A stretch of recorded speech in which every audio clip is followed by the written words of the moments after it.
ஒரு கடந்த கால நினைவின் பதிவு. ரொம்ப நாளாவே என் மனசுக்குள்ள ஒரு விசித்திரமான, சொல்ல முடியாத குழப்பம் ஓடிட்டு இருந்துச்சு. அவளை ஒரு தங்கச்சியா பார்க்க வேண்டிய இடத்துல என் மனசு ஏதோ தப்பு தப்பா யோசிக்க ஆரம்பிச்சது. நாளாக அவள் வளர வளர வீட்டுல அவ நடமாடும்போது என் பார்வை தடம் மாறுறதை நானே குற்றவுணர்ச்சியோட உணர்ந்திருக்கேன். ஒரு அண்ணனா இப்படி நினைக்கிறோமேன்னு எனக்குள்ளேயே நான் பலமுறை வெட்கப்பட்டிருக்கேன். ஆனா என்னையும் மீறி என் மனசு அவளையே சுத்தி சுத்தி வந்துச்சு. அவளை பார்க்கும்போதெல்லாம் எனக்குள்ள ஒரு இனம் புரியாத தயக்கம், ஒரு சின்ன நடுக்கம் இருக்கும். யாருக்கும் தெரியாம அவளை கவனிப்பேன். அடுத்த நிமிஷமே, என்னடா புத்தி இது, என்னையே நான் திட்டிக்கிட்டதும் உண்டு.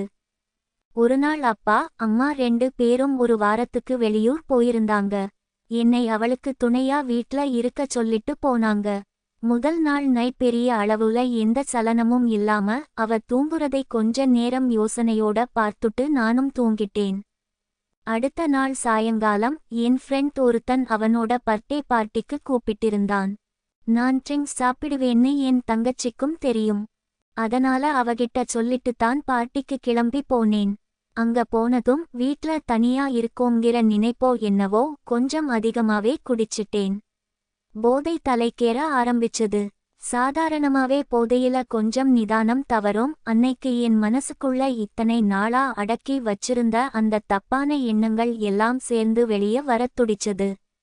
பார்ட்டி முடிஞ்சு வீட்டுக்கு திரும்பி வரும்போது வழிநெடுக என் மனசு அவளை பத்தியே தான் தப்பு தப்பா கற்பனை பண்ணிட்டு வந்துச்சு. வீட்டுக்கு வந்தேன். கதவு சும்மாதான் சாத்தியிருந்தது. உள்ளே போய் கதவை லாக் பண்ணிட்டு லுங்கியை மாத்திக்கிட்டேன். வீடு முழுக்க ஒரே அமைதி. பெட்ரூம்ல ஃபேன் ஓடுற சத்தம் மட்டும்தான் கேட்டுச்சு. அவ நல்லா அசந்து தூங்கிட்டு இருந்தா.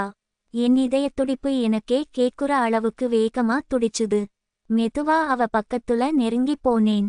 காத்துல அவ போர்த்தியிருந்த போர்வை கொஞ்சம் விலகியிருந்தது. அத்தனை நாளா மனசுக்குள்ள இருந்த அந்த தயக்கம் போதையில சுத்தமா மறைஞ்சு போச்சு. தப்புன்னு மூளை சொன்னாலும் உணர்ச்சிகள் என்னை மீறி போச்சு. பக்கத்துல போய் நின்னு கொஞ்ச நேரம் அவளையே பார்த்துட்டு இருந்தேன். அவளோட அமைதியான அந்த தூக்கம் எனக்குள்ள இருந்த தவிப்பை இன்னும் அதிகமாக்குச்சு. பொறுமை இழந்து பயத்தை எல்லாம் தூக்கி போட்டுட்டு மெதுவா என் கையை நீட்டி அவளை தொட்டேன். என் கைகள் நடுங்குச்சு. அடுத்த நிமிஷம் அவ முழிச்சு, அண்ணா, கத்தி வீட்டை 2ஆக்க போறா, நம்ம மானம் போகப் போகுதுன்னு என் மனசு ஒரு பக்கம் பயந்துச்சு.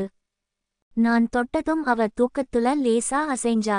நான் அப்படியே உறைஞ்சு போய் நின்னேன். ஆனா அவ சத்தம் போடல. சட்டுன்னு தூக்க கலக்கத்துலயே என் கையை அவ கைகளால இறுக்கமா பிடிச்சுக்கிட்டா. எனக்கு என்ன நடக்குதுன்னே புரியல. நான் திகைச்சு போய் நின்னப்போ அவளே என்னை அவளக்கருகே இழுத்து கட்டிக்கிட்டா. அந்த நிமிஷம் எனக்கு உலகமே இருட்டிப்போன மாதிரி இருந்துச்சு. இத்தனை நாளா நான் மட்டும்தான் தப்பு தப்பா யோசிச்சுட்டு இருக்கேன்னு நினைச்சேன். ஆனா அவ மனசுக்குள்ளேயும் ஏதோ ஒரு எதிர்பார்ப்பு, குழப்பம் இருந்திருக்குன்னு அப்போதான் எனக்கு புரிஞ்சது. அவ என்னை இறுக்கமா கட்டிக்கிட்டதும் நான் அப்படியே சொர்க்கத்துக்கே போன மாதிரி உணர்ந்தேன். முதல் தடவையா எங்களோட அந்த அண்ணன் தங்கைங்கிற எல்லை உடைஞ்சது. எந்த ஒரு வார்த்தையும் நாங்க பேசிக்கல. ஆனா அந்த மௌனத்துல 1000 அர்த்தங்கள் இருந்துச்சு. என் மனசுக்குள்ள இருந்த அந்த குற்றவுணர்ச்சி மெல்ல மெல்ல மறைஞ்சு ஒரு விதமான உணர்ச்சி வெள்ளத்துல நாங்க 2 பேரும் அடிச்சிட்டு போனோம். அவளோட ஒவ்வொரு அசைவும் மூச்சுக்காத்தும் எனக்குள்ள ஒரு புது உலகத்தையே உருவாக்குச்சு. நாங்க 2 பேரும் அந்த நிமிஷம் யாரோ 2 அறிமுகமில்லாத மனிதர்கள் போல உணர்ச்சிகளுக்கு மட்டும் முக்கியத்துவம் கொடுத்து ஒருத்தர் ஆழமா உணர்ந்தோம். எல்லாமே நடந்து முடிஞ்சதும் ரூம்ல ஒரு பெரிய அமைதி நிலவிச்சு. ஒரு பெரிய தப்பை செஞ்சுட்டோங்கிற பாரம் நெஞ்சை அழுத்தினாலும் ஒருத்தர் பிரிய மனசில்லாம அப்படியே அசந்து தூங்கிட்டோம். கொஞ்ச நேரம் கழிச்சு ஏதோ உணர்வு தட்டி எழுப்ப முழிச்சு பார்த்தேன். அவ முழிச்சுட்டுதான் இருந்தா. என் கண்ணை அவளால நேருக்கு நேர் பார்க்க முடியல. ஒரு சின்ன வெட்கம், தயக்கம், குற்றவுணர்ச்சின்னு எல்லாமே அவ முகத்துல தெரிஞ்சது. ஆனா அதை எல்லாம் தாண்டி மறுபடியும் என்னை இறுக்கமா கட்டிக்கிட்டா. இந்த முறை எந்த போதையும் இல்ல, இருட்டு இல்ல. முழு சுயநினைவோட என்ன நடக்குதுன்னு தெரிஞ்சே நாங்க மறுபடியும் அந்த தப்பை செஞ்சோம். முரட்டுத்தனமான ஒரு அன்பும் யாருக்கும் தெரியக்கூடாதுங்கிற பயமும் சேர்ந்து அந்த நிமிஷங்களை ரொம்ப எமோஷனலா மாத்திச்சு. அவளோட கண்ணீரும் சின்னச் சின்ன முனகல்களும் எனக்குள்ள ஒரு பெரிய தாக்கத்தை ஏற்படுத்துச்சு. இது சரிதானா தப்பான்னு யோசிக்கிற நிலைமையில நாங்க இல்ல. எல்லாம் முடிஞ்சு ரொம்ப நேரம் அமைதியா படுத்திருந்தோம்.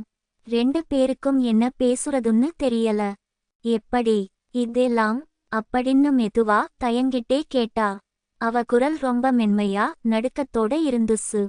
தெரியல, நெட்ல போன்ல பார்த்ததுதான் அப்படின்னு நான் தலையை குனிஞ்சுகிட்டே சொன்னேன்.